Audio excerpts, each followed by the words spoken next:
સુરતના પાંડેસરા વિવર્સ સોસાયટીના પ્રમુખે કેન્દ્રીય નાણામંત્રી નિર્મલા સીતારામનને પત્ર લખ્યો। નાયલોન, વિસ્કોસ અને સ્પાઇડેક્સ યાન પર એન્ટી ડમ્પિંગ ડ્યુટી ન લાદવાના સરકારના નિર્ણયને આવકાર્યો। આ સાથે જ એક ગંભીર સમસ્યા તરફ પણ ધ્યાન દોરવામાં આવ્યું। વિવર્સ સોસાયટીની રજૂઆત છે કે ડ્યુટી નાબૂદ થઈ હોવા છતાં તેનો વાસ્તવિક અને આર્થિક લાભ પાયાના વિવર્સ સુધી નથી પહોંચતો। સુરત દેશનું સૌથી મોટું ટેક્સટાઇલ હબ છે, પરંતુ અહીંના વિવર્સ અત્યારે આયાતકારો અને વેપારીઓની મનમાનીનો ભોગ બની રહ્યા છે।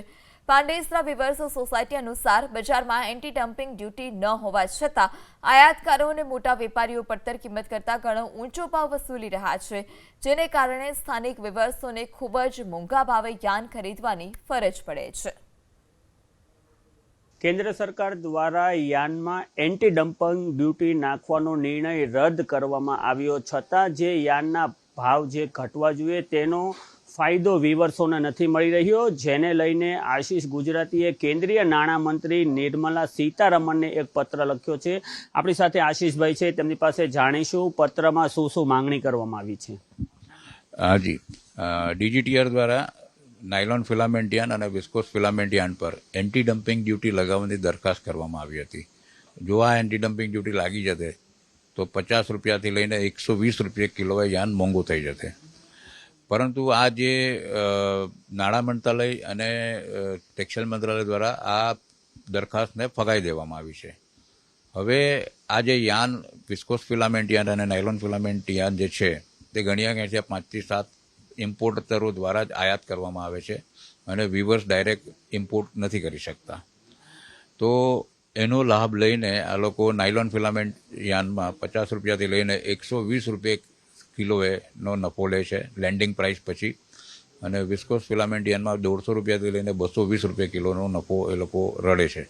તો આ સિસ્ટમથી જો ડાયરેક્ટ વિવરને રાહત મળે એ માટે અમે એક કોઈ નવી મિકેનિઝમ સરકાર દ્વારા કરવામાં આવે, અને એમાં અમે એક પ્રપોઝલ એવી મૂકી છે કે પાંડેસરા વિવર સોસાયટી અને વેડ રોડને યાન બેંક ચલાવવાનો અનુભવ છે, તો યાન બેંક દ્વારા જ આ યાનની ઇમ્પોર્ટ થાય, આયાત થાય, અને વિવર્સને લગભગ 50 રૂપિયાથી લઈને 150-200 રૂપિયા સુધીનો ફાયદો થાય એવી મિકેનિઝમ ગોઠવવામાં આવે તો વિવિંગ ઇન્ડસ્ટ્રી હેલ્ધી થાય અને સરકારનો જે લાભ આપવાનો આશય છે તો એ પૂરો થાય।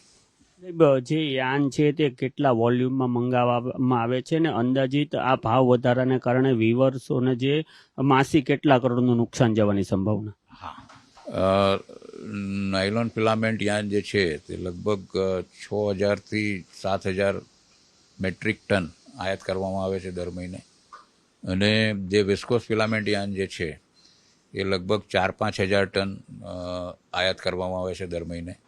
હવે આ તો તમે સીધો ફાયદો ગણી લો ભાઈ, કિલોએ એમ સમજો કે 5000 ટન પર બી 100 રૂપિયાનો ફાયદો થાય તો કરોડો રૂપિયાનો ફાયદો થાય આની અંદર। ને વિવર્સોના જે અત્યારે એમ પણ વોરની સિચ્યુએશન લીધે નાણાકીય પરિસ્થિતિ ખરાબ છે, તો આ પરિસ્થિતિ સુધરે અને આમાં કંઈ નહીં। જે હું તમને એક દાખલો આપું, પોલિએસ્ટર યાનમાં 200 આયાતકારો છે, તો એ લોકો ટ્રાન્સપરન્ટલી ઇમ્પોર્ટ કરે છે અને 2 થી 3 રૂપિયાના ફરકમાં જ આ યાન મળે છે।